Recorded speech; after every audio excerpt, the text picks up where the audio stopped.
क्या हुआ था सुबह, आप कहाँ पे थे? सर मैं अंदर थी, सोई थी मैं अंदर। और उन्होंने दरवाज़ा खड़काया। फिर मैंने थोड़ा सा खोला दरवाज़ा। खोल के देखा, जब मैंने देखा जे कोई और है, मैंने बंद कर दिया दरवाज़ा।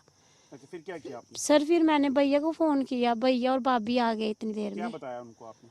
सर मैंने थोड़ा आस्ता आस्ता ही बोला कि भैया कोई इधर आया है बाहर का और दरवाज़ा खड़का रहा है वो। मेरे साथ वो शख्स भी हैं जिनको जो इनके भाई हैं जिन्होंने उस संदिग्ध के साथ जो है वो मुकाबला भी किया। आपसे जानना चाहूँगा क्या हुआ, कितने बजे का वाकया था, फिर क्या किया आपने? ये सर 5 बजे के करीब की बात है, जब इसने फ़ोन किया मुझे कि कोई बंदा हमारा दरवाज़ा खटखटा रहा है। तो मैं उसी टाइम मैं अपनी बीबी को लेके, बीबी के साथ हम दोनों आगे मोटरसाइकिल लेके इधर पहुंचे, तो वो शख्स उधर ही मुझे मिल गया। तो मैंने वो कहाँ उसको, पे था? मैंने वो यहाँ ज़मीन पे था, जहाँ पे ठीक, इस घर से लगभग 100 मीटर की 100 दूरी पर। मीटर की दूरी पे था। तो मैंने उसको पूछा, भाई तू कहाँ से आया, कहाँ जा रहा है? तो बोलता है मेरा घर है जी। जब उसने घर बोला तो घर तो मेरा है। मैंने उसको मुक्का मारा, भाई तू दरवाज़ा क्यों खड़का रहा है? मैंने उसको मुक्का मारा। वो इतना तेज़ कराटेबाज बंदा था वो, उसने मुझे ऐसे करके वो किया, तो मैं पत्थर उठाने लगा, वो इतनी देर में वो भाग गया वो। कोई किस तरह की ड्रेस उसने डाली थी, कोई हथियार या कोई कुछ कैसा, देखने में कैसा था, बातचीत कैसे कर रहा था? सर लंबाई उसकी कम से कम कोई 6 फुट होगा। तो उसने नीचे ट्राउज़र डाला था आर्मी वाला, ऊपर एक टी शर्ट डाली थी उसने खाकी कलर की। तो इधर ऐसे करके बांध के रखा था उसने कुछ। तो हथियार मुझे कुछ नहीं दिखा उसके पास, लेकिन इधर जंगल की तरफ भाग गया वो। बातचीत कर रहा था तो किस तरह की भाषा बोल रहा था? भाषा सर वो दूसरी है, हमारे इधर जम्मू कश्मीर की भाषा नहीं है, वो जम्मू वाली भाषा नहीं है वो।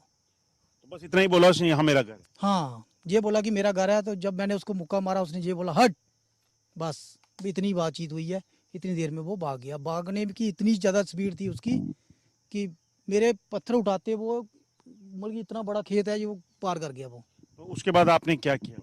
उसके बाद मैंने इधर हमारे एक रिटायर सूबेदार हैं, उनको मैंने फ़ोन किया कि ऐसे ऐसे बात है। मैंने उसको ड्रेस ऐसा देखा है उसका। अगर कोई आम बंदा होता तो गांव का, तो हम तो चलो कहते कि भाई सिविल ड्रेस में या गांव का बंदा है।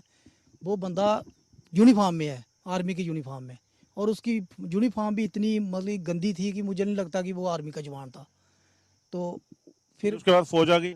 फिर उसके बाद 15 मिनट के बाद फौज आ गई। आर्मी ने वो पूछताछ की पहले हमारे से।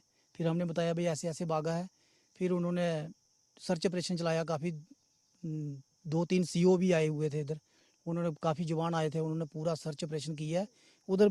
हमने पूछा उनको कुछ दिखा? हमारा वो सूबेदार जो साथ लिया था, उन्होंने उन्होंने बोला कि भाई नीचे उधर ना DM जूते के वो पड़े हैं, निशान लगे हैं, लेकिन सर्च ऑपरेशन में कुछ नहीं मिला है। तो अभी सर्च चली रही है, कह रहे हैं कि कहीं और भी कुछ दिखा है।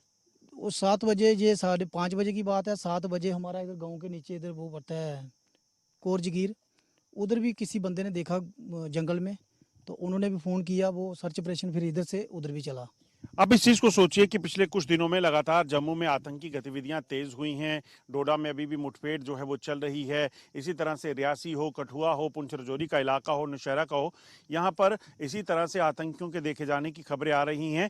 और अब आपको बता दूं कि ये जो इलाका है, एक बार फिर तस्वीर देखेंगे, ये सामने जो घर है, इस घर के आसपास जो है सिर्फ जंगल का इलाका है। और यहाँ पर अपनी जमीन में घर बनाकर ये परिवार रहता है। और अचानक जो है इस वाकया के बाद इस वक्त जो है ये परिवार सकते में है। आप देखेंगे इस घर के सारे लोग जो आसपास के रिश्तेदार हैं वो भी आए हुए हैं।